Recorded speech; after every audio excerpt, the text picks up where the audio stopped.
Hola amigos, soy Fray Nelson Medina. Este es el momento cultural número 34.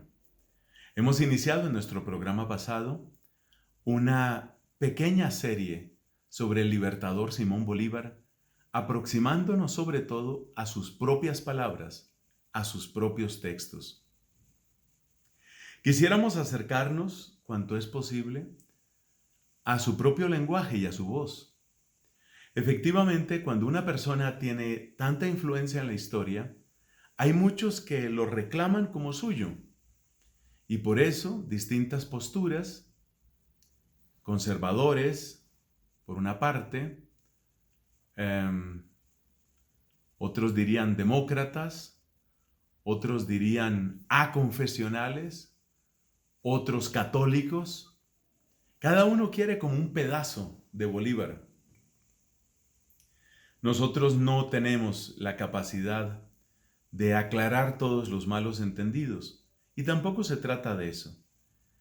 Si logramos un acercamiento honesto, juicioso, a la persona de Simón Bolívar, si logramos un acercamiento en el cual quizás cada uno de nosotros deje unos cuantos prejuicios, yo creo que hemos logrado algo importante. Y una de las maneras de salir de prejuicios es preguntarnos cuáles son las ideas que de algún modo se han convertido en estándar cuando pensamos en un general. General, eso suena a guerra, eso suena a ejército. General, eso suena a un soldado que sabe mucho de batallas, de combate, de sangre, de derrotas y de victorias. Por eso, estos primeros programas hemos querido acercarnos a una dimensión diferente de Bolívar. Ya en nuestro programa anterior comentábamos sobre ese memorial que envió Bolívar, un documento que él envió a los Estados Unidos de América con el propósito de dar instrucciones sobre cómo tenía que ser la educación de su sobrino, que se llamaba Fernando Bolívar. Y ahora nos vamos a acercar a otro documento que es del mismo año, de 1825, en el que en la ciudad de Chuquisaca, en Bolivia, Bolívar habla sobre cómo ha de ser la educación pública. Evidentemente, él veía la guerra únicamente como un medio.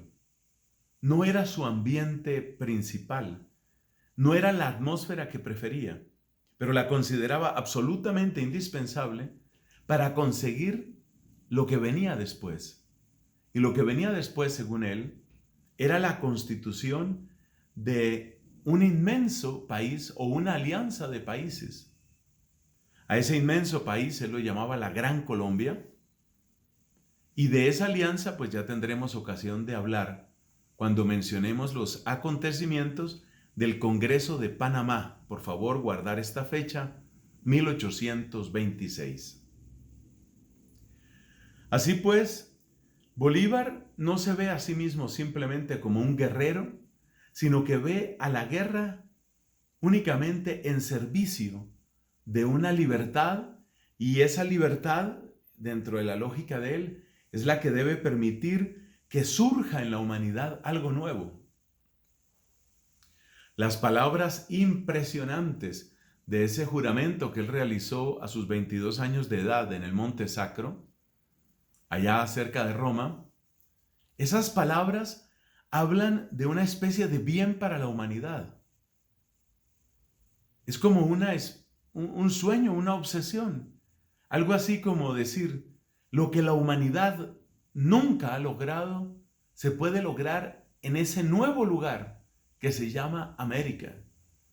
En ese nuevo lugar, ahí se puede dar. En ese sentido, Bolívar piensa en una especie de utopía, pero una utopía que la siente tan próxima que considera que vale la pena empeñar todo el esfuerzo dar toda la pelea por conseguirla. Es una utopía, la utopía de una humanidad que se une, que aprovecha riquezas naturales incomparables, que aprovecha una geografía generosa y que logra algo que hasta entonces no se había podido. Acerquémonos pues a este discurso que usualmente se cita con el título de La Instrucción Pública. Según los datos que tengo, fue pronunciado en diciembre de 1825 en la ciudad de Chuquisaca, en Bolivia. Habla Simón Bolívar y dice: el gobierno forma la moral de los pueblos, los encamina a la grandeza, a la prosperidad y al poder. ¿Por qué? Porque teniendo a su cargo los elementos de la sociedad, establece la educación pública y la dirige. La nación será sabia, virtuosa, guerrera, si los principios de su educación son sabios, virtuosos y militares. Ella será imbécil, supersticiosa, afeminada y fanática, si se la cría en la escuela de estos errores. Por esto es que las sociedades ilustradas han puesto siempre la educación entre las bases de sus instituciones públicas. Véase la República de Platón. Mas, ¿para qué hemos de examinar teorías? Véase a Atenas, la madre de las ciencias y las artes. Roma, la señora del mundo. A la virtuosa e invencible Esparta. A la República de los Estados Unidos, el trono de la libertad y el asilo de las virtudes. ¿De dónde sacaron lo que han sido y lo que son? En efecto, las naciones marchan hacia el término de su grandeza, con el mismo paso con que camina la educación. Ellas vuelan, si ésta vuela. Retroceden, si retrocede. Se precipitan y hunden en la oscuridad si se corrompe o absolutamente se abandona. Estos principios, dictados por la experiencia e incalculados por los filósofos y políticos antiguos y modernos, hacen hoy un dogma tan conocido que no se hallará tal vez individuo alguno que no se sienta penetrado de su verdad. Felizmente vivimos bajo la influencia de un gobierno tan ilustrado como paternal, que en medio del estrago y de la penuria a que nos redujo el rey, del trastorno y agitación que nos causa una guerra de exterminio, desde el centro de sus fatigas, vuelve hacia los pueblos sus miradas benéficas, observa sus miserias, se contrista a su vista y, arrostrando la escasez de recursos, procura remediarlas por cuantos medios le sugiere la filantropía. Ha fijado con preferencia su atención sobre el punto más interesante, sobre el fundamento verdadero de la felicidad, la educación. No es mi intención hablar del plan de estudios, creación de escuelas, fomento de las artes y ciencias, estímulo y precio de los literatos y reglamentos útiles. El público ha visto con sus propios ojos que se practica ya este sistema de regeneración moral, y no hay quien no sienta los defectos saludables de sus desvelos. Me contraigo solamente a la escuela abierta aquí el 1 de octubre de este año. ¡Qué diferencia! Bandas de muchachos consagradas por sistema al ocio, la plaga de las calles, el estorbo de las concurrencias y la aflicción de sus padres. Verlos hoy formar la sociedad reglada y decente. Oírlos discurrir dogmáticamente sobre la historia de la religión, sobre los elementos de la aritmética, del dibujo y de la geografía. Verlos ejecutar elegantes caracteres por el estilo de Carver, incesantemente afanados por saber, inflamados por la vista del premio, renunciar el atractivo del descanso. He aquí lo que hace hoy el objeto de la dicha y de la bendición del pueblo. Si hay quien a vista de esta variación no experimente iguales sensaciones, será porque es insensible al bien. Mas yo, que actualmente la siento, voy a manifestar mi interés por tan útil establecimiento, aventurando algunas observaciones que podrán tener el uso que merezcan. El director de una escuela, es decir, el hombre generoso y amante de la patria, que sacrificando su reposo y su libertad, se consagra al penoso ejercicio de crearle ciudadanos al Estado, que le defiendan, le ilustren, le santifiquen, le embellezcan y le engendren otros tan dignos como él, es sin duda benemérito de la patria. Merece la veneración del pueblo y el aprecio del gobierno. Él debe alentarle y concederle distinciones honrosas. Claro está que no hablo de los que llaman maestros de escuela, es decir, de aquellos hombres comunes que, armados del azote, de un ceño tétrico y de una declamación perpetua, ofrecen más bien la imagen de Plutón que la de un filósofo benigno. Aquí se enseñan más preocupaciones que verdades. Es la escuela de los espíritus serviles, donde se aprende con otros vicios el disimulo y la hipocresía, y donde el miedo no permite al corazón el goce de otra sensación. Fuera semejantes tiranos, que vayan a Salamanca, que allí tendrán un lugar.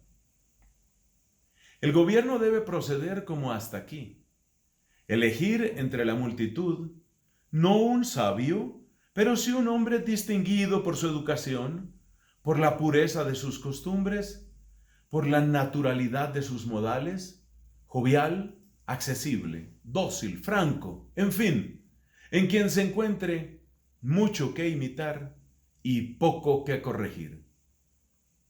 Como los términos, por buenas que sean las ideas que representan en su origen, degeneran después con el abuso, causando imágenes distintas, tal me parece que sucede con los nombres maestro y escuela.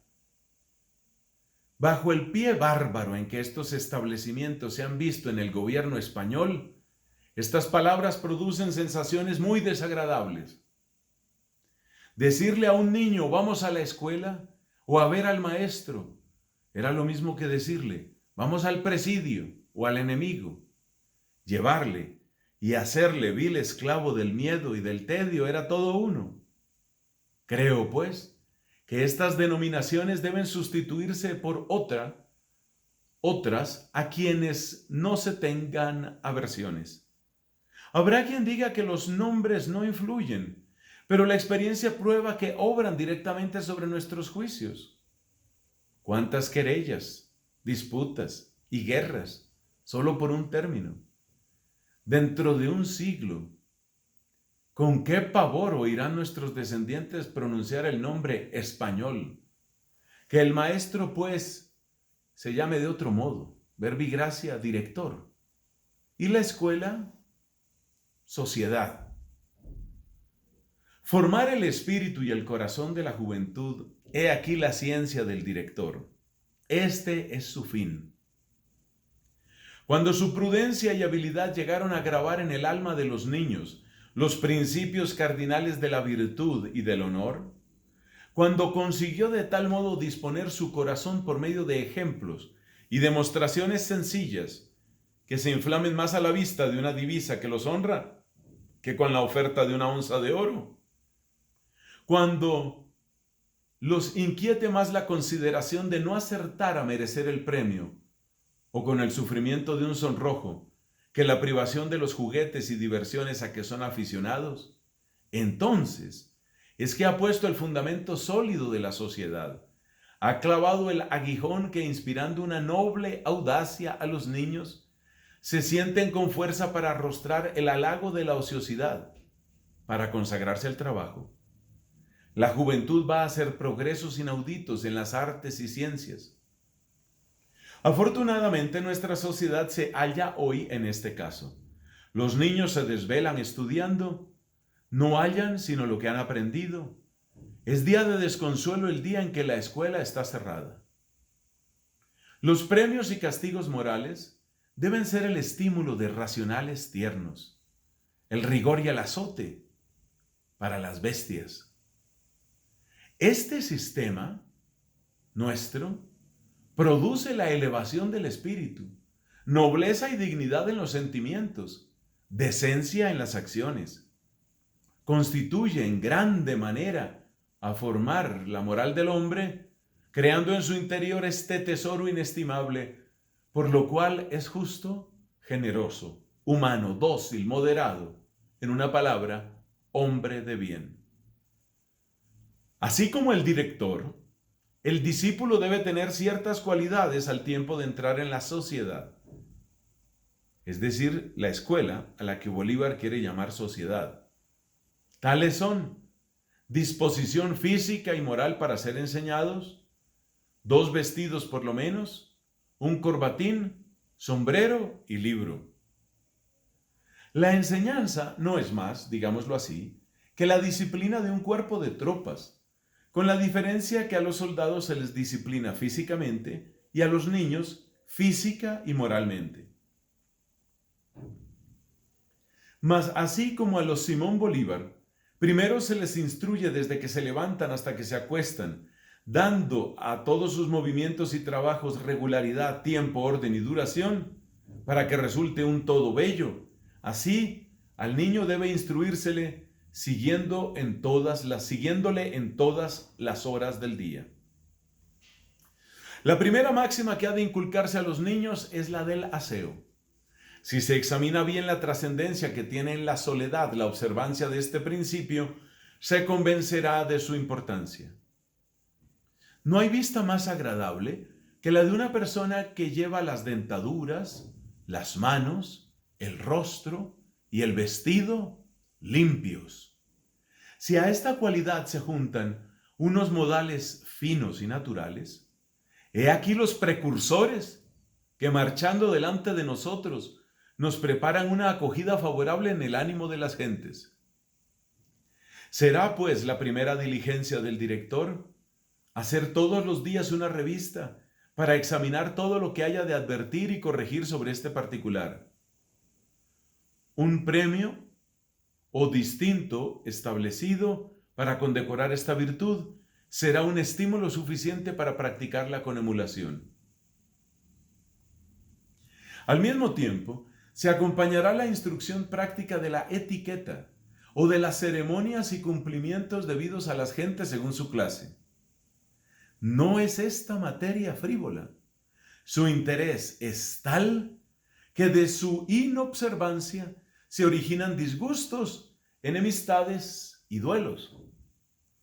Hay personas tan finas y delicadas en este particular, especialmente los extranjeros, que no disimulan la más ligera falta. Yo he visto reconvenir a una persona porque se para en la mesa, porque fuma en la concurrencia o está con el sombrero puesto. No es extraño. La opinión de los hombres de educación es que se les ultraja cuando en su presencia se incurre en alguna irregularidad. ¿Qué diremos a vista de nuestras tertulias, de nuestros banquetes? ¡Qué justicia, qué desvergüenza! Más bien son saurdas que reuniones racionales. Aquí es preciso evitar el extremo opuesto, o la nimia escrupulosidad en la práctica de las reglas, de donde resulta una afectación tan chocante y ridícula, que más parecen unos hombres grabados en unos preceptos que unos preceptos grabados en unos hombres. Siendo la palabra el vehículo de la instrucción, es de los primeros cuidados del director que la dicción sea pura, clara y correcta. Es decir, no se admita barbarismo ni solecismo, que se dé el valor a los acentos y se llamen las cosas por sus propios nombres. Congregada la sociedad, nuevamente explicamos, la escuela, congregada la sociedad, se ha calculado prudentemente dividirla en clases, verbigracia, primera, segunda y tercera, compuestas de principiantes, algo más que principiantes y adelantados, colocando al frente de cada clase un niño con el nombre de celador capaz de dirigirla. Los celadores se nombran por elección y se condecoran con una insignia particular que pueda excitar la ambición de todos. Se acostumbrará a los niños a proceder en las elecciones con tal orden e imparcialidad que se familiaricen con la decencia y la justicia, buscando solo el mérito. El tratamiento de los niños entre sí será el de tú y el de señor delante del director. Quintiliano prefiere las escuelas públicas a la enseñanza privada, porque además de las ventajas que proporciona el roce y el trato con gentes de distintos genios, aquí, dice, es donde se contraen las verdaderas amistades, aquellas que duran toda la vida. Siguiendo esta idea, yo haría que cada niño eligiera otro de la sociedad a su gusto, estrechándole con él más que con ningún otro. El objeto de este enlace podía ser el de defenderse recíprocamente delante del director y en cualesquiera otra ocasión, auxiliarse, compartir las comunidades, corregirse y estar unidos. El director puede enseñar todo lo que permita el tiempo, su capacidad y la de los discípulos, pero los objetos de preferencia son leer, escribir, los principios de la religión, los de la aritmética y geografía. El método que me parece más fácil para enseñar a leer es, primero, poner muy diestros a los niños en el conocimiento de las letras. Después, en la pronunciación del silabario, pero sin deletrear.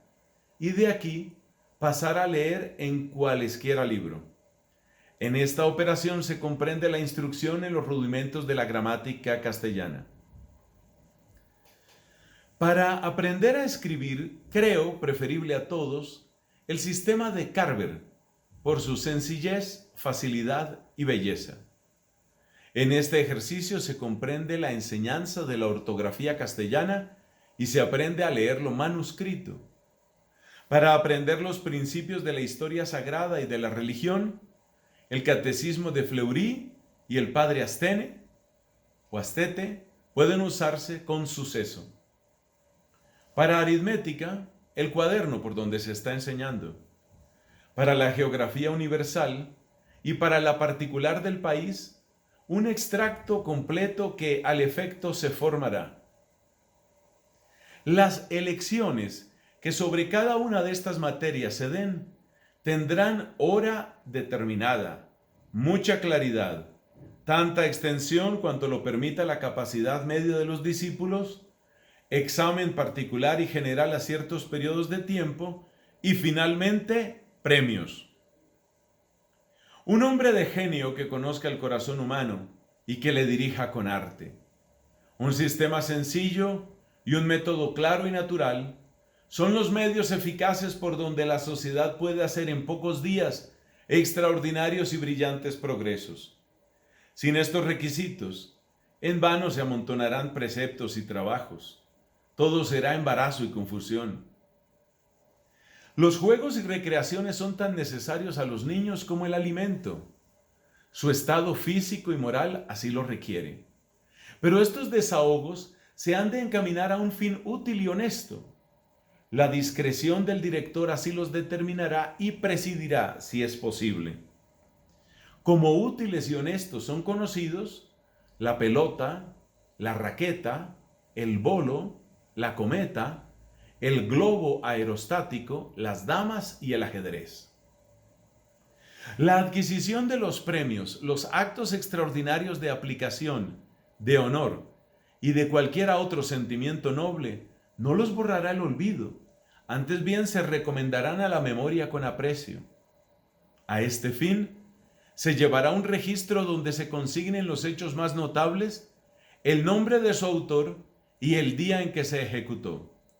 Estará a cargo de un secretario electo por votación, quien escribirá y autorizará el hecho, se adornará el libro y se mantendrá con veneración en un lugar visible. El día de las grandes solemnidades de la patria se congregará la sociedad, o sea, la escuela, y algunas personas visibles del pueblo. Una de ellas, la más condecorada, leerá en voz alta las glorias y triunfos de la juventud. Se consignará esta ceremonia, se tributarán vivas y elogios a aquellos cuyo nombre se haya escrito en este libro precioso. Este día será el de la sociedad, día de fiesta y de regocijo. Termina ahí el discurso de Simón Bolívar, ofrecido el 11 de diciembre de 1825 en Chuquisaca, en Bolivia. Bueno, ¿qué podemos sacar como conclusión o como síntesis? ¿Cuáles son aquellos rasgos que más nos llaman la atención? Yo quisiera destacar unos cuatro rasgos. En primer lugar, todos nos hemos dado cuenta del papel que tienen los premios. Bolívar quiere dejar atrás el régimen de castigos y de azotes, dice que eso es para las bestias, y quiere un nuevo régimen en el cual sea el estímulo, el premio, el elogio, el honor, lo que motive. No se necesita ser experto en estudios históricos para darse cuenta que él se está retratando a sí mismo. Claramente, los honores son absolutamente importantes para el alma de Simón Bolívar. Y claramente también, él cree que ese estímulo va a ser suficiente en la escuela. De modo que si hay un libro venerable en donde se consignan, es decir, se ponen por escrito y se guardan los honores que mereció este estudiante, este otro, se supone que eso va a producir afán de emulación. Incluso utiliza la palabra, la hemos oído todos, ambición. Es decir, que Bolívar quiere un sistema en el cual la ambición del honor, debidamente canalizada por un sistema, pueda producir una especie de escalada hacia la excelencia. Este es el primer punto que quiero destacar. ¿Qué tan realista es esto? ¿Cuánto puede interesar en la realidad a los jóvenes de distintas épocas, por ejemplo a los de nuestro tiempo? Es un asunto que se puede discutir. Pero en primer momento queremos sobre todo destacar lo que él pensaba. Segundo elemento para destacar. Nos hemos dado cuenta cuántas veces ha hablado de elecciones y ha hablado de que unos sean elegidos por sus compañeros. Claramente, junto al aspecto, llamémoslo así, individualista del éxito personal, Bolívar ve una compensación o contrapeso en la opinión pública, en la opinión de la mayoría. Para él, el engrandecimiento del individuo y la conquista de la opinión del grupo son dos cosas que no se oponen. Es decir, la colectividad ha de sentirse exaltada cuando exalta y engrandece a sus miembros más queridos, más representativos. Es un tema realmente interesante. En esto uno puede ver ideas que eran realmente jóvenes en la época de Bolívar. Son ideas que uno puede encontrar, por ejemplo, en el texto fundamental de la Constitución de los Estados Unidos de América.